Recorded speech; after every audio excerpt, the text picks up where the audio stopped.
Alors le bateau sur lequel on est actuellement s'inscrit vraiment dans une ligne, une compagnie qui avait avant tout une mission de service public, qui a commencé en 1893 et qui avait pour objectif de desservir les nombreuses villes un peu isolées tout au long de la côte norvégienne.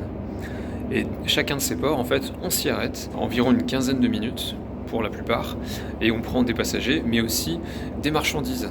Et le trafic de marchandises était avant bien plus important. Maintenant, il a été un peu réduit. Donc on commence par Bergen, on passe le cercle arctique, et on arrive, en passant par Lofoten, à Kirkenes, à côté de la frontière russe.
Alors les couloirs sont beaucoup plus petits que celui du ferry de Copenhague, car le bateau est beaucoup plus petit, lui aussi.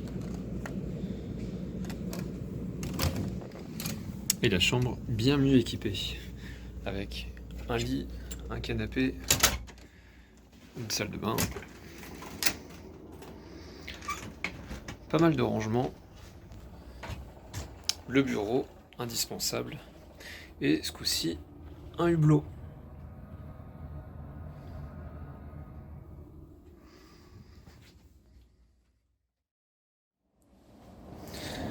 Réveil un peu rude ce matin parce que le bateau en fait il tremble et il tangue, ce qui fait que le lit aussi. Donc je pense qu'il va falloir du temps pour s'habituer. En plus, le petit déjeuner est assez tôt. On est sur le premier service de 7 heures.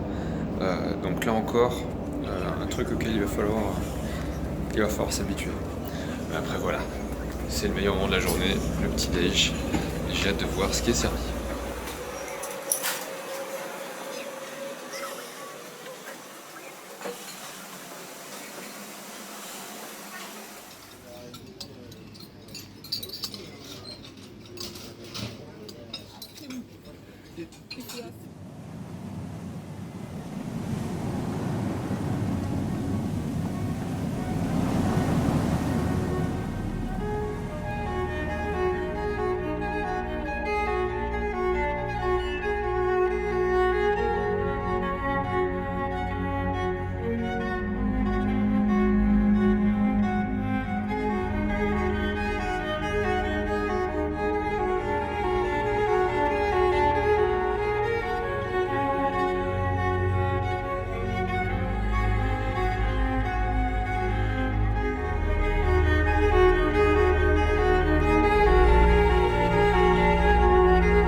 des choses qui m'a marqué en arrivant à Bergen à l'embarquement, c'est qu'il y avait quand même beaucoup de personnes âgées. Et donc je me suis rendu compte que j'étais clairement pas la cible principale de ce voyage. Puis le fait d'être seul n'arrangeait pas les choses. Et en fin de compte, le soir même, je me suis rendu compte que l'équipe du bateau nous avait placé les personnes seules ensemble. Ce qui a permis quand même de se stabiliser au fur et à mesure et de créer un petit groupe et ainsi de partager l'expérience qui a d'autant été plus bonne que le temps a été vraiment magnifique.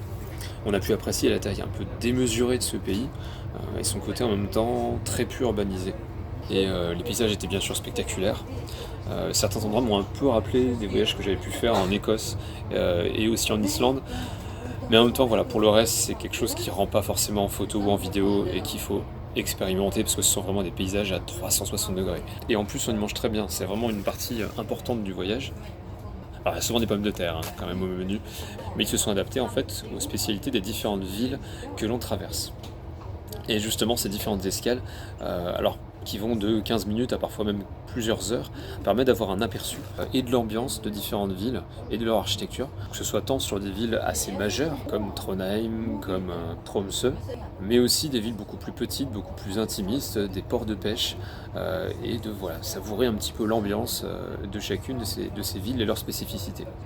Et les Norvégiens que j'ai pu rencontrer m'ont tous fait part du côté unique de ce voyage et du fait que chaque Norvégien, et notamment les politiciens d'Oslo, devraient avoir expérimenté au moins une fois dans leur vie pour vraiment se rendre compte de la singularité de ce pays tout étiré et de l'isolement qui peut être vécu par un certain nombre de leurs compatriotes.